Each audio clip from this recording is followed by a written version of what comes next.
Dragi slušatelji,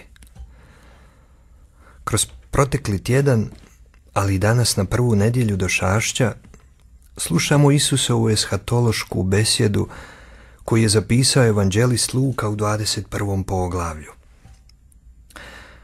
Ove riječi su zastrašujuće. Najradije bismo ih preskočili jer nas uznemiruju.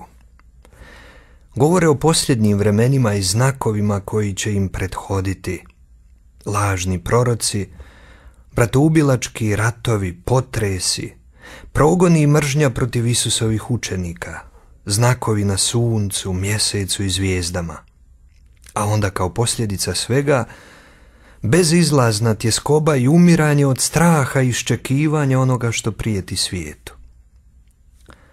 Premda ove riječi zvuče zastrašujuće, ipak ne smijemo od njih bježati, moramo se s njima suočiti. Nebo i zemlja će proći, ali moje riječi neće nikada proći, veli Isus. Stoga, dragi slušatelji, na početku ovoga blagoslovljenog vremena Došašća ne dopustimo da nam đavao, mrzitelj čovjeka i onaj koji prezire svaku Isusovu riječ, ukrade snagu i ljepotu ovih Isusovih riječi. Jer Isus ih je izgovorio radi nas i našega spasenja. Po njima trebamo rasti u vjeri. Ove riječi možda bude strah u našim srcima, ali taj strah je spasonosan. Vodi nas do sjedinjenja s Bogom, jer strah čini da duša bude raspoloživa za ljubav. Ili kako to lijepo veli sveti Augustin, strah je sluga ljubavi koji svojoj gospodarici pripravlja boravište. Isus u svojoj besjedi o vremenima velike nevolje poput liječnika najprije postavlja dijagnozu i govori kako će čovjek toga vremena živjeti u velikoj tjeskobi i strahu pred onim što dolazi.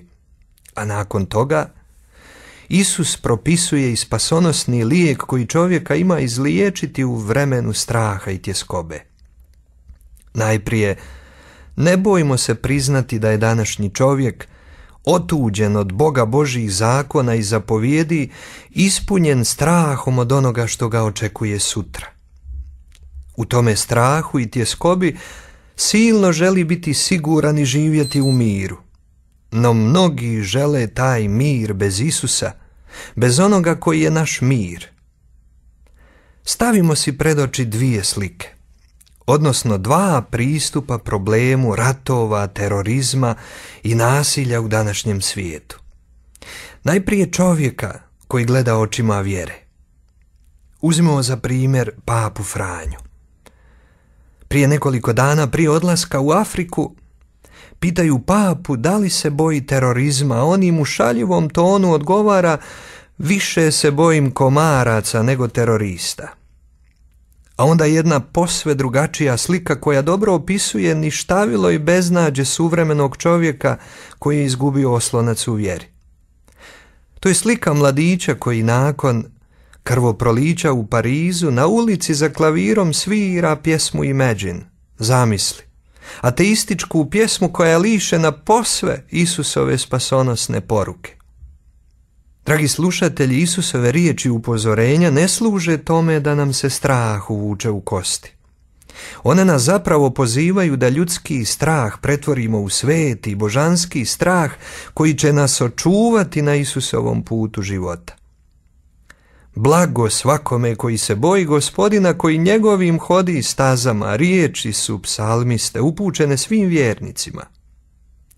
Iskoristimo stoga svaku životnu situaciju, pa i onu ispunjenu strahom, da se vratimo na Božji put. Kako to lijepo tumači sveti Franjo Saleški, služeći se jednim starozavjetnim tekstom, i on kaže: da su Jakovljevi sinovi znali kako će Josip biti njihov sudac i drugi čovjek u Egiptu, ne bi ga bacili u bunar i prodali Egipćanima, nego prožeti svetim strahom srdačno bi ga dočekali kada ih je došao posjetiti u Dotanu.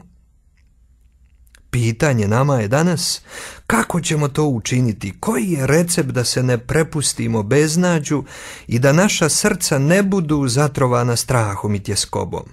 ili, kako kaže Evanđelje od prve nedjelje do Šašća, da nam srca ne otežaju u proždrljivosti, pijanstvu i životnim brigama.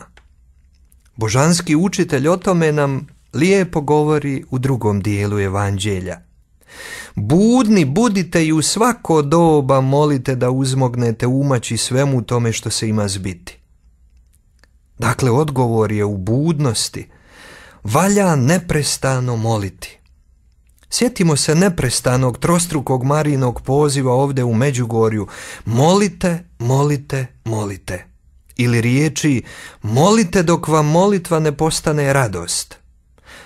Pa zar stvarno mislimo da je moguće bez neprestane molitve i budnosti sačuvati mir u ovom nemirnom vremenu, prepunom straha od onoga što će biti? Svaki normalan čovjek na kugli zemaljskoj čezne za mirom. Kako za mirom u vlastitom srcu, tako i za mirom u obitelji i u zemlji u kojoj živi. Međutim, mir bez Isusa je uvijek lažni, prividni mir koji uvijek završi u tjeskobi i strahu. Stoga nam Isus zajedno sa svojom presvetom majkom poziva nas da slušamo njegov glas i vršimo njegovu riječ. Ne govori li lijepo Isus: ako me ljubite, zapovjedi ćete moje čuvati. A Isusova je zapovjed da neprestano budemo u duhu molitve. Zato današnji čovjek neće imati mira i njegov strah bit će sve veći ukoliko ne odgovori na Isusov poziv na budnost. Kao uzor kršćanske budnosti u prvoj nedjelji do Šašća uzmimo primjer svetog Andrije, apostola, čiji spomendan slavimo 30. studenog. O njemu u evanđeljima nećete naći skoro ništa, veoma malo.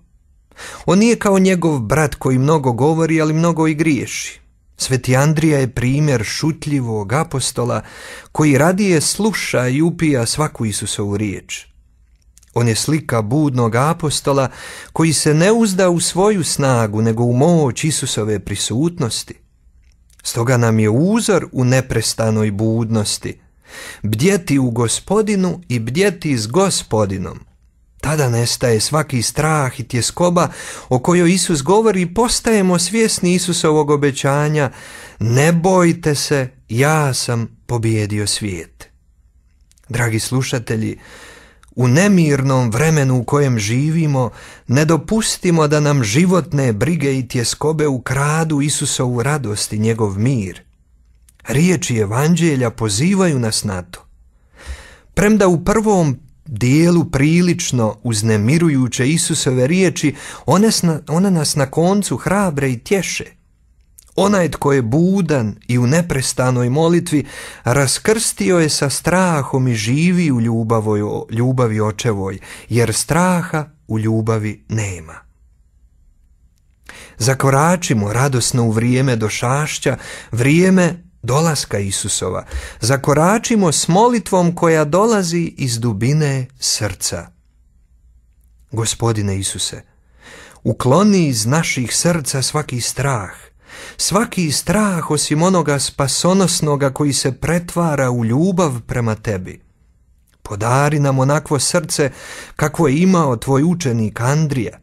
Srce spremno da sluša tvoj glas, vrši tvoju volju i neprestano bdije u molitvi.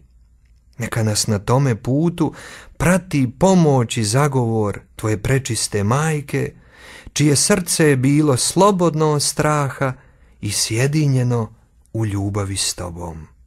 Hvaljen Isus i Marija.